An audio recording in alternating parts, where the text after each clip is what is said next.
Bienvenidos al programa número 27 de Economía en Breve, correspondiente al 1 de mayo del 2017. Como pueden ver, hoy estamos fuera de la ciudad y así será este comentario. Mi nombre es Mario Correa y esto es lo más relevante del acontecer económico. La frase de la semana, que tiene mucho que ver con la forma en que funciona la economía, es del presidente John F. Kennedy de los Estados Unidos. El mejor camino hacia el progreso es el camino de la libertad. El balance de lo ocurrido en la semana podríamos considerarlo sin cambio en el entorno global. Para la economía de México hay mejoría, luego de los resultados mucho mejores a lo esperado en el crecimiento del PIB del primer trimestre. Para los mercados financieros también hubo un balance positivo con una fuerte alza en los mercados accionarios. En los mercados financieros, el tipo de cambio registró nuevamente volatilidad elevada ante los rumores de que la Casa Blanca preparaba un anuncio de salida del Tratado de Libre Comercio que generaron llamadas entre los presidentes de Estados Unidos, México y Canadá y que acordaron renegociar el tratado. El tipo de cambio terminó casi en el mismo nivel que la semana precedente. Nuestro mercado accionario registró una ganancia moderada de 0.60% en la semana, mientras que el promedio de los otros mercados accionarios que seguimos alrededor del mundo y que pueden ver en esta lámina registró una ganancia más sustancial de 2.05%. Las elecciones presidenciales en Francia se fueron a una segunda vuelta tal como se esperaba entre el candidato centrista Emmanuel Macron y la ultraderechista Marine Le Pen. Por otro lado, la tensión entre Estados Unidos y Corea del Norte sigue aumentando con una retórica cada vez más agresiva por parte de los dos países. Incluso llamó la atención de los medios que el presidente Trump llamara al Senado a una reunión en la Casa Blanca para tratar el tema. También en la semana, tanto el Banco Central Europeo como el Banco de Japón dejaron sin cambio sus respectivas posturas de política monetaria. En Estados Unidos se cumplieron este fin de semana los primeros 100 días de la administración Trump, sin resultados relevantes y con muchos reveses. Miren, creo que el señor Trump está aprendiendo, y de la manera difícil, que conducir un país y hacer política no es lo mismo que dirigir una empresa y un negocio particular. Por otro lado, la Casa Blanca presentó los lineamientos generales de la política fiscal que buscarán implementar. Aquí pueden ver al asesor económico Gary Cohn y al secretario del Tesoro Steve Mnuchin en la conferencia de prensa.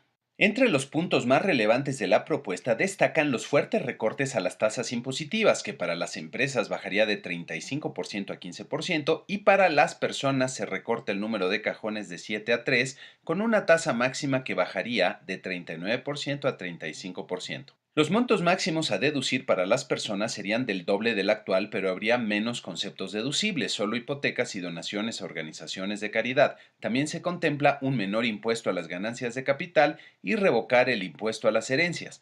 Desde luego, faltan los detalles para evaluar esta propuesta y ver si es viable y si podría ser aprobada por el Congreso. Miren, la propuesta genera muchas dudas, especialmente sobre el impacto que tendrá sobre sus finanzas públicas.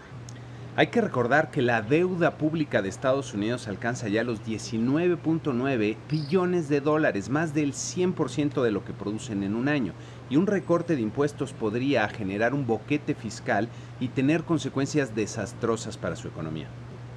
Ellos dicen que con esto impulsarán el crecimiento económico y con ello la recaudación, y en el léxico del señor Trump será hermoso para la economía. A mí me da la impresión de que esta propuesta sigue la estrategia que ya le hemos visto al señor Trump en otras ocasiones, de apuntar muy alto para ver qué es lo que se consigue. Sin embargo, esa estrategia puede ser muy redituable en el mundo de los negocios, pero en el mundo de la política puede ser contraproducente, ya que presentar una propuesta que sea rechazada representa un fracaso y va minando el capital político del presidente en este caso. Pasando a los indicadores, el Producto Interno Bruto registró un crecimiento de 0.7% en el primer trimestre del año, en la gráfica representado por la barrita más oscura, el cual quedó muy por debajo de lo esperado y es la cifra más débil desde el inicio del 2014. El gasto personal en consumo apenas creció 0.3%, el ritmo más débil desde el 2009, mientras que la inversión creció 4.3%. En México tuvimos muchos indicadores relevantes durante la semana. Para empezar, tuvimos los resultados de la inflación en la primera quincena de abril. Aquí en la lámina pueden ver una parte del cuadro del INEGI. La inflación general fue negativa en 0.15%, lo que resultó ligeramente más alto a lo esperado. En esta quincena se registra la primera parte de la entrada en vigor de las tarifas eléctricas de verano, que son más bajas a las normales en varias ciudades, lo que propició una reducción de 3.88% en el componente de energía. La inflación subyacente, que excluye aquellos bienes y servicios que son más volátiles, fue de 0.26%, muy por arriba del 0.16% que esperaba el promedio de los analistas del mercado. Con estos resultados, la inflación general anual llega a 5.62%, la inflación no subyacente anual alcanza 8.32% y la inflación subyacente llega a 4.76% anual. En esta gráfica puede verse la forma en que ha venido evolucionando la inflación anual. La inflación no subyacente, representada por la línea morada, muestra un fuerte brinco al inicio del año como consecuencia del incremento en los precios de los combustibles, que es uno de los factores que más está afectando el desempeño de la inflación. El otro factor que también está incidiendo es el traspaso de la depreciación acumulada en el tipo de cambio durante los años anteriores hacia los precios. Miren, la inflación está aumentando a un ritmo mucho mayor al que se esperaba y conlleva el riesgo de empezar a generar una inercia que posteriormente puede ser muy difícil de romper. Por eso Banco de México tiene que estar muy atento para asegurar que este repunte que estamos viendo en la inflación sea nada más un fenómeno temporal. En otro indicador especialmente relevante, el primer avance que proporcionó el INEGI del Producto Interno Bruto del primer trimestre del año muestra un crecimiento de 2.7% real anual que resultó considerablemente mejor a lo que se esperaba hace un par de semanas. Por componentes, el sector agropecuario creció 6.9% real anual, el sector industrial apenas alcanzó una tasa positiva de 0.2% y los servicios mostraron un sólido 3.7% real anual. Miren, en este trimestre hay un fuerte componente estacional, ya que la Semana Santa cayó en abril de este año, mientras que el año pasado cayó en marzo, por lo que ahora estamos comparando contra un periodo que tiene menos días laborables. Como quiera que sea, los resultados son muy positivos y seguramente propiciarán una revisión al alza de las expectativas de crecimiento que estaremos viendo en las próximas encuestas. Quizá la conclusión importante detrás de estas cifras es que el impacto producido por la incertidumbre generado por el cambio de la administración no ha sido tan negativo como se esperaba y la economía mantiene un ritmo de crecimiento modesto pero continuo. Por otro lado, la balanza comercial registró un déficit pequeño de 183 millones de dólares en el mes de marzo, observándose tasas de crecimiento elevadas en las exportaciones petroleras como consecuencia de la recuperación de los precios internacionales del petróleo en el último año.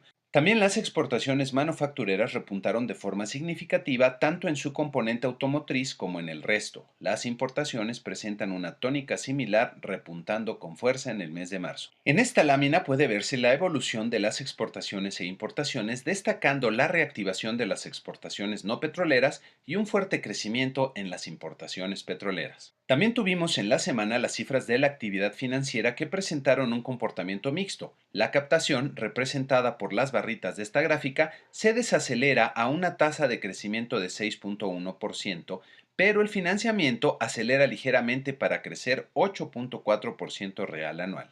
Las ventas minoristas vuelven a perder fuerza durante febrero al crecer 3.6% real anual. Por último, la agencia calificadora Moody's confirmó las calificaciones de la deuda soberana de México, pero mantuvo la perspectiva negativa para la misma, ya que aún persisten riesgos que podrían afectar la calidad crediticia de nuestro país, especialmente los riesgos relacionados a cambios con el Tratado de Libre Comercio o en la política comercial de los Estados Unidos. En la semana que inicia tendremos varios eventos e indicadores importantes, empezando en el entorno global con la segunda vuelta de las elecciones presidenciales en Francia, donde se decide literalmente el futuro de la Unión Europea.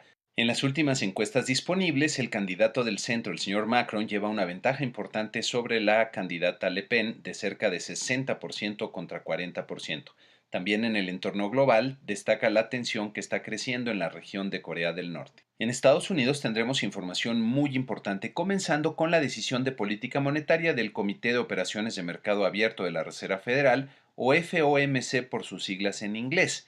Tendremos también el reporte de empleo del mes de abril y los índices ISM del Institute of Supply Management. En México estaremos pendientes a los resultados de la encuesta más reciente de Banco de México correspondiente al mes de abril, así como a los números de consumo privado del mercado interior de febrero, inversión fija bruta de febrero y las remesas familiares del mes de marzo.